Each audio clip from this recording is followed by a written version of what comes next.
Il testo del libro del profeta Osea che stiamo prendendo in esame descrive un momento di grande opportunità,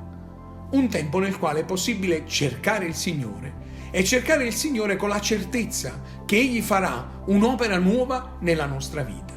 Un tempo opportuno nel quale possiamo vedere l'opera di Dio che avanza e si realizza nella vita nostra. Non importa se i tempi che stiamo vivendo sono tempi difficili, anzi la Bibbia ci dice che i tempi saranno sempre più difficili, sia nei rapporti interpersonali, sia come società, sia a livello economico. Ci saranno situazioni sempre più difficili, eppure in quei tempi e in questo tempo c'è ancora un'opportunità, una possibilità di vedere qualcosa di nuovo che Dio può fare nella nostra vita. Certo, per ognuno di noi può essere questo un tempo nel quale prendere delle decisioni importanti che possono determinare ciò che accadrà nella nostra vita, decisioni che ci possono portare più vicini al Signore o ci possono allontanare dal Signore, per cui in questo tempo, questo è un tempo di opportunità, è un tempo nel quale cercare il Signore e fare scelte coraggiose che ci portano a servire di più il Signore. Come anche questo è un tempo forse nel quale ci sono delle prove da sostenere, non soltanto come difficoltà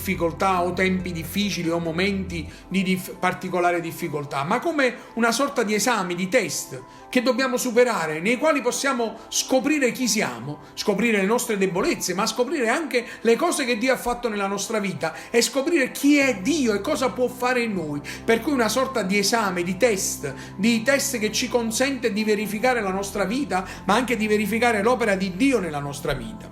Ma anche questo è un tempo di opportunità nel quale vedere la gloria di Dio. Egli è disposto ancora oggi, in ogni tempo, a mostrarci la sua gloria. Per cui abbiamo l'opportunità di seminare qualcosa, anzi di seminare di nuovo la parola di Dio e l'opera di Dio. Abbiamo l'opportunità di seminare quello che è il Vangelo della grazia che può portare ad un grande raccolto. È tempo di semina, è tempo di portare avanti la predicazione del Vangelo attraverso la nostra vita consacrata, ma anche tempo per la grazia di Dio di vedere un grande raccolto di anime salvate per la gloria del Signore.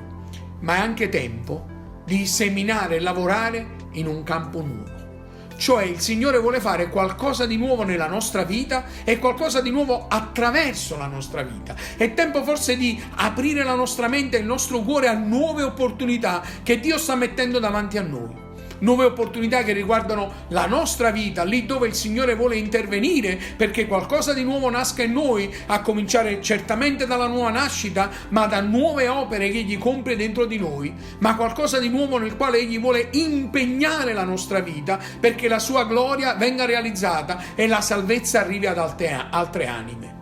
Nella Bibbia è descritto un momento dopo la spartizione della terra promessa tra le varie tribù di Israele, dove due tribù si definirono tribù benedette, a cui Dio aveva dato tanto, e andarono da Giosuè per chiedere di più di quanto avevano avuto. E Giosuè gli disse che potevano avere di più, ma quello che dovevano avere o potevano avere era un terreno difficile da coltivare, ma anche un terreno difficile da conquistare, perché i nemici che lo abitavano erano forti e potenti. Ma loro dissero, e Giosuè lo confermò: se siete un popolo benedetto, se siete un popolo a cui Dio ha dato la sua presenza e la sua benedizione, voi conquisterete anche quel terreno. E noi vogliamo chiedere al Signore che attraverso l'opera sua nella nostra vita possiamo essere pronti ad un'opera nuova che Egli sta facendo, a vino nuovo in odori nuovi che Egli vuole compiere nella vita nostra. Per cui la domanda è: questo tempo di opportunità, questo tempo nel quale possiamo cercare il Signore perché si lascerà trovare, siamo disposti a permettere a Dio di manifestare la sua gloria con un'opera nuova nella nostra vita e un'opera nuova attraverso la nostra vita?